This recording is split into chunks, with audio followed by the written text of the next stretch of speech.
Warriors Unite! Back with another episode of Bigger Warriors 2 and the 1% Club. Hope you guys are doing well.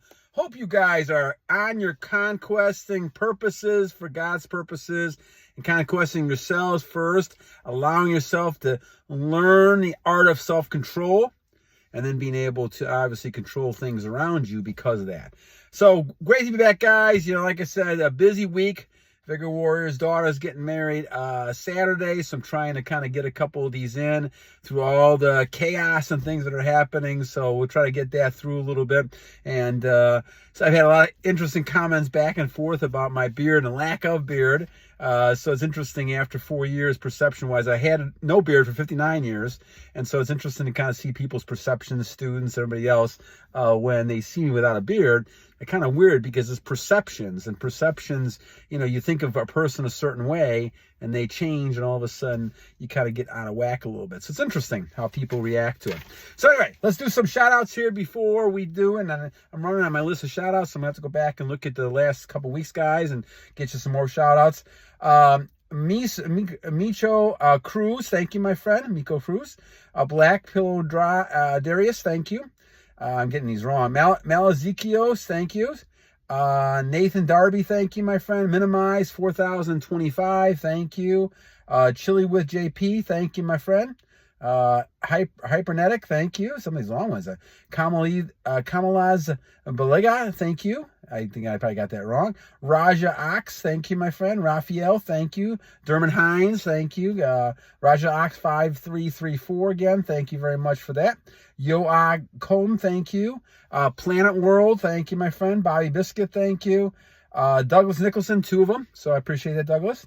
Official Brother Boldly Musick, and Spiritus 558. And so I'll catch up with some of those over the next few days, and we'll try to, next one we do, we'll try to have a new list of shout outs as you guys keep responding back, and I appreciate that as you go along. All right, so at the 2-minute and 20-second mark, let's talk about a topic. This is by Tortureddummies 1672. And a question I think that the viewer is asking about, what happens to your mind when you release? Good question, and I think we'll talk about that. And let's also talk about the idea, and I think it's JTE had one as well, JTE Creates, talks about, are you okay even if you release? So let's kind of talk about that a little bit, and even if you don't release, what ends up happening? So, well, let's examine this. Okay, so as we go through this, we always want to take a step back, especially for new viewers and people who are new to the channel and what we're trying to do here. So it may seem a little crazy, but for thousands of years, and people have talked about this for thousands of years, successful people have been able to learn the art of self-control. And the biggest effort of self-control starts with controlling your energy that you have inside of you. And so as we see the movements over the last thousands of years, the people who have been able to control themselves usually are the ones who become more successful, they get more things done, and they have more of a spirit of God within them. They're not drained out, they don't look like skeletons, they don't look like they're dysfunctional. All these type of things happen when you drain. Now, in our modern society, people don't always necessarily think of these type of things, and they don't want to agree with these things because there's no, in many people's eyes, official type connection between, in scientific research, between semen retention, retaining your energy, and success and health. In fact, it's been portrayed as the opposite, that you have to release or else you're going to get things like cancer and different kinds of blockages and all kinds of stuff like that, which, you know, for thousands of years hasn't happened. And so now people over the last 100 years, 150 years, try to convince people that you should be releasing all the time. And so as a result of this, people release all the time, and you have more problems. You know, women have problems, men have problems. I mean, I think 1 out of 4 women are taking some sort of medication. Is incredible to me. And you look at men, there's men at 21 years old having dysfunctional types of sexual dysfunctions at 21 years old. Why is that? Well, they're releasing so much that you're losing energy. Now, you know, we talk about the idea of procreation. And I think, that I'm a very religious type of person. And to me, I believe you should only have, intercourse when you're going to procreate. And now you're obviously going to release that energy when you procreate to have a child. And that's usually what species do, right? They're not releasing just for pleasure, because they realize the end result of that is you're being drained. You're being drained physically. And it takes a while to build it up. And as you get older, it's not going to be easy to kind of build that stuff back up. And so as you do this, this is why we've had all these people over the years saying that, it's not good to release your energy, and you're going to get sick, you're going to get blind, mental, all these kind of things happening because people know you're losing energy, you're losing lithium, you're losing phosphorus, you're losing these things. But over the last 100 years or so, people have tried to debunk all this and say, okay, it's okay. Go ahead and lose all this. That you can lose it. It's not going to affect you. In fact, it's very healthy for you, healthy for your heart, healthy for these things, right? And so you always think to yourself, well, what is the real truth here? And so obviously, the problem is the addiction that we have with having too much of it. And this is where the power has to come in of self-control. If you're procreating, you're gonna release, or you're gonna try to release. And you may be successful, you may not, and you have to try again. So you're getting into a pattern of releasing. But that's not necessarily bad, because you're doing it for the reason of procreating. The problem comes in the mode, and I had this off and on for 47 years, is that you lose control, and you have no longer control of anything. You're not control. In the meantime, you're losing a lot of your nutrients and vitamins in yourself over time. What happens is it takes a lot of effort. And this is why men, I believe, lose testosterone. One of the reasons they lose testosterone, because they're releasing so much. And you can see this. If you have retention for a few weeks, your testosterone goes way up, because this is part of the control and the energy you have. And obviously, we've talked about the attraction part of it. Women sense it. Women know if you have your energy. Women know if you're retaining. They may not know what it's called. They may not, different things they use, whether it's celibacy, whether it's, whatever it might be. They know this. They can sense it. And women like that energy. They like it when they're procreating, when you're procreating with them to have children. And they like it otherwise, right? But they also need a man who is strong, protective, providing, even in this nowadays. And then actually more, it's coming back, in my opinion, more and more now, because you have such the opposite when it comes to men who are not that way, who are weak and soft and not leaders. And women are yearning for that stuff, and they can't find enough men like this. And so it's going to come back in style. You give it another 5-10 years, you're going to see it back, I believe, back where it should be. And maybe I'm overestimating a little bit, but I think you should be seeing men come back to being really masculine men. And it's only can happen is when you learn the art of self-control. The men who are leaders, the men who are strong in the society, has always been the men who can control themselves.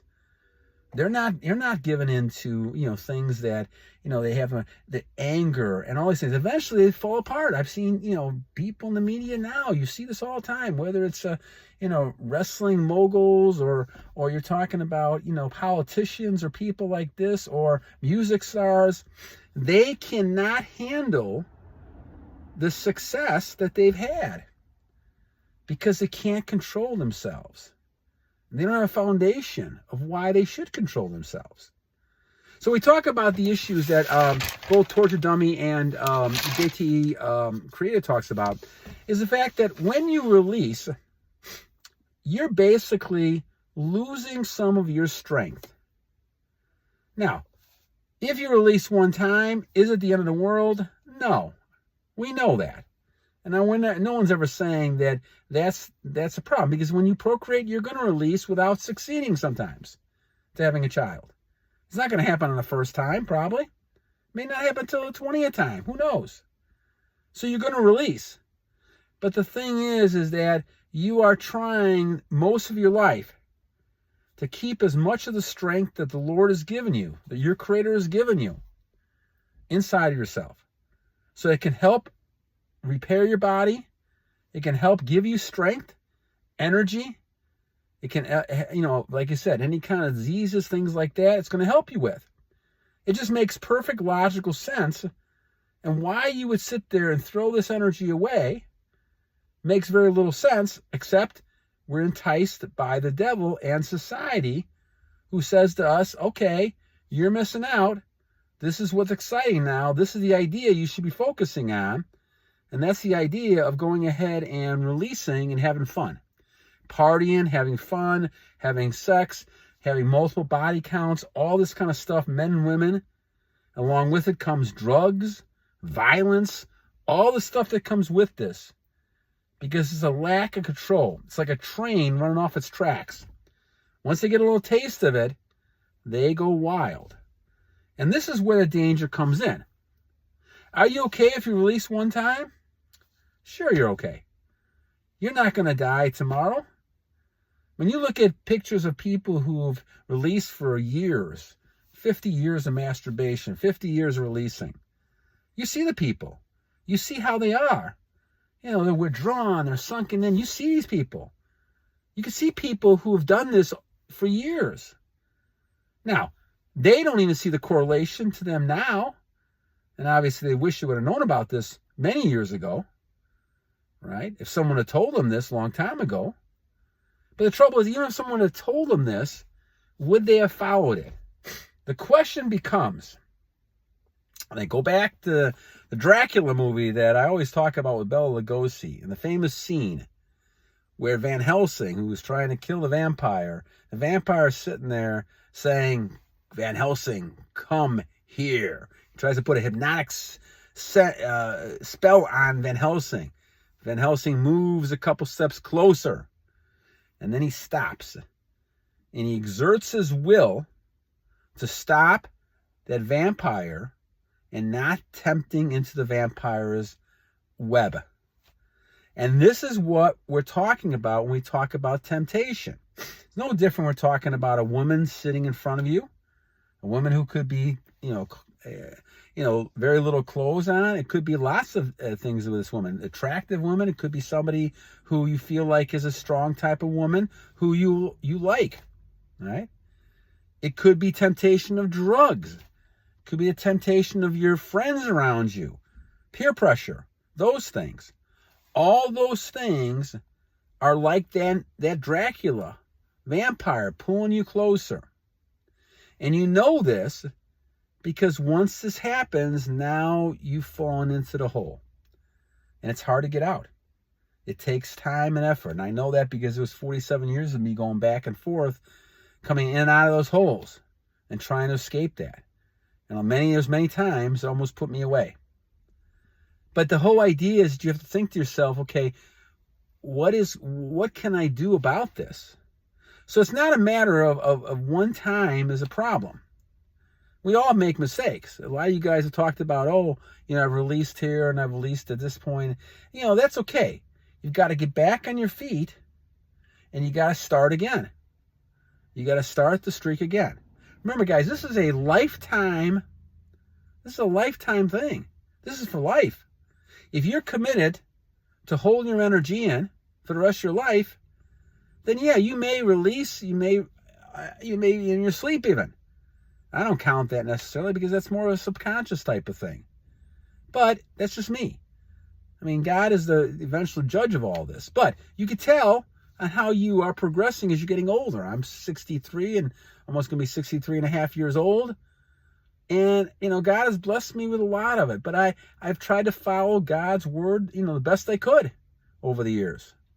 And part of this is a self-control, right? I didn't sleep around. I didn't have a lot of those type of behaviors when I was younger. And in fact, I tried to become aware of that, and I tried to be that celibate person for many, many, many years, and that's the kind of thing that in the long run is going to help you not get caught in temptation. Again, it's that vampire who's pulling you in and saying, okay, let's go ahead and do this now. It's not the one-time thing that's going to kill you. Now, yes, you're gonna lose in your brain. You're gonna focus on this losing the energy, Now, what's going to happen, what's happened to me at least, I'll give you my perception. You guys may be different. But what happens to me is that it's a great level of anticipation and excitement, and it happens, boom. And then I feel real guilty. I feel like I should not have done that. And that's when I started realizing this was a mistake. And I realized that I'm going to shoot for all I could and just say, I'm stopping. No longer doing this. This was 4 years ago now. What is this, 1500, whatever it might be. So when you get to this point and you're focusing ideas and saying, okay, what is it I'm trying to do here? You're trying to be the best person, the most masculine male you can become. And that's holding on to your energy as long as you can. Now, are you going to lose some of your energy? Yeah, there's going to be times you're going to lose your energy. Some of it's going to be through stress. Some of it's going to be through emotional reactions you're going to have. Some of it's going to be physical at times. But if you have a lifestyle that you are going to go ahead and save your energy and become the highest level human being you can become, part of this has to be the retention plan you have.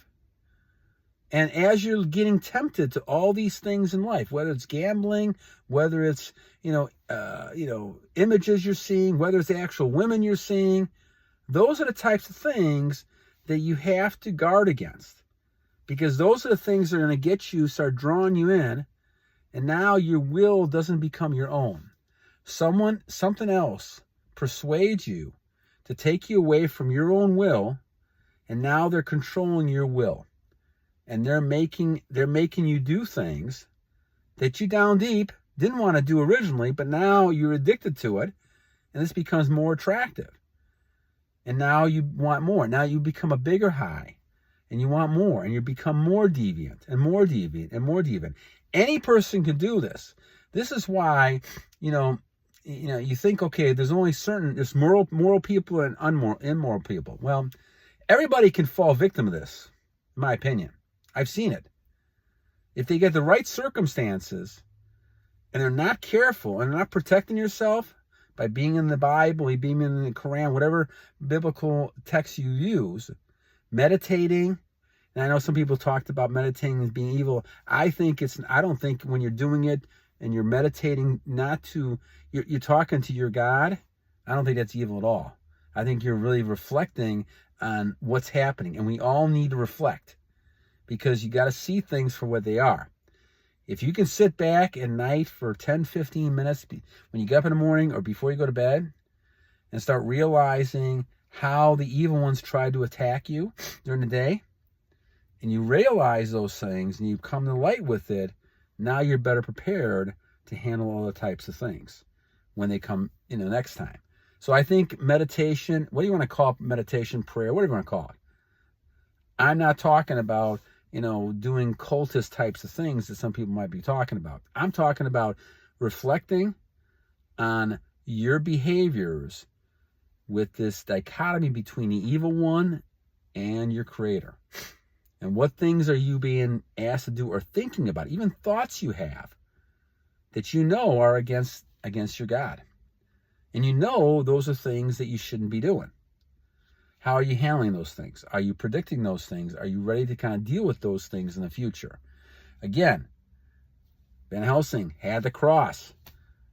He also, had something where he tried to protect himself with wolfsbane. He tried all these things to try to protect himself.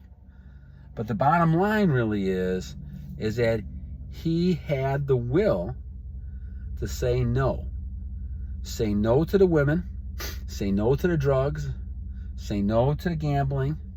Say no to overeating. Saying no to, any kind of, deviant behaviors that you could look at. Saying no to these things made him stronger and made him have the ability to be able to say, I can stand up because I have God in me against these forces of evil. And this is where you become a stronger person. And this is rare. This is why we talk about the 1% club. We're talking about retention, but we're talking about something much, much deeper. You're talking about the ability to repel the evil one. You're talking about the ability to say no to temptation and have a stronger will than the evil things around you that are trying to tempt you. And this is something that's way different, way higher level. Yes, the hardest thing in this world to control is your energy. Once you do that, then you can start applying those techniques to other things. Whether you want to take cold showers in the morning, whether you want to fast, whether you want to work out, all those things go back into the regimen trainings. But you got to start with the foundation. And the foundation really is controlling that energy God has given you. And that's going to make you stronger. It's going to make that will stronger. So you're not weak in those weak moments. This is why we talk about getting to bed early. Don't allow yourself to be up at night and being tired. This is where the devil can come in. The devil can tempt you with movies and all kinds of stuff, with people coming over. All kinds of stuff can happen, right? And it may sound great. In this society, people tell you, go ahead, live it up, have a great time, all wonderful, right? But there is always a punishment you get. And people don't think about it this way. There's always, it's never free. Intercourse with somebody's never free. You may think it is. People may think, oh, I got a body count of 100. Nothing's ever happened to me. Well, they're wrong. You got DNA sitting inside of you, if you're a woman especially. You're sitting there and you're entering people's bodies, in many different ways. And you're sitting there and you never know what kind of diseases you have. Anything, your fluids you're sharing together. All these things are happening. Plus, we're not even talking about the moral aspect and the thought pattern that if you're sleeping around with a bunch of people, how are you ever going to trust anybody in a relationship? And how are you going to trust yourself? So this is the misnomer. This is the fallacy people have, that all of a sudden they can turn it on and off like a faucet. They can't do that. They're never going to do that. They may try for a few months, but they don't have that self-control. If they don't have a self-control and they're sleeping with 100 people, that's no self-control at all. That's actually no self-control. So what you can do, you expect that person to be loyal in marriage? I think people are barking up the wrong tree when they think that, women's liberation thinks, okay, we can have sex anytime we want to. Well, they could have done this anytime they wanted to too, but they realized through history that it's a dangerous game you're playing, especially with women who are going to have, multiple kids from multiple dads. The family structure, all these things suffer. And I think you're going to see over the next 10, 15 years, you're going to start getting back to the old structure. Because what's going to happen is you're going to see a lot of lonely women who are in their 30s who are going to be by themselves. And the younger women are going to realize that, man, I don't want to be like that. And they're going to set role models up in which what they're going to do is end up looking for men early, having children, having their families, and having a support system where they're bringing up kids that are going to be successful, men and women successful for the years to come. So that's why we talk about the fact that it's important to realize that even if you release, it's not the end of the world. But what you got to avoid is falling back into the pattern of doing this as a habit. It takes 21 days to form a habit. It doesn't mean you go 21 days and start releasing for 21 days. No. What you got to do is realize if you make a mistake, and again, this is a lifestyle. So if you release, it's a mistake, unless you're going to procreate. So if you're making a mistake, we all make mistakes. But let's go back then and start back to square one, realizing how important it is to have this lifestyle, why you're doing it in the first place. You're never going to be perfect. Jesus Christ is perfect. We're never going to be Jesus Christ. But we can strive to be more like Jesus and more like your Creator as time goes on by following the self-control, denying yourself for a larger good. Because a short-term temptation is an illusion. The long-term happiness and peace you get within yourself lasts forever. And that's the big difference. All right, friends, a long one today. I hope you guys enjoyed this one. I hope, and I want to thank Tortureddummies and JTE Creates. Thank you guys for your comments. I appreciate those. I'm going to see if I can try to catch up on some shout-outs in the next few days. Like I said, once we get the wedding done, I'll be able to kind of go back, and I'll do another streaming one probably. I'm going to try to do one probably hopefully in October or November. All right, my friends, I always leave you with two things. First of all, every day is a new day to a great warrior. And again, remember, we're battling the evil one each day. So even if you make a mistake and you lose a battle, you keep fighting, because we have to continue to battle on! All right, guys, take care. Have a good night.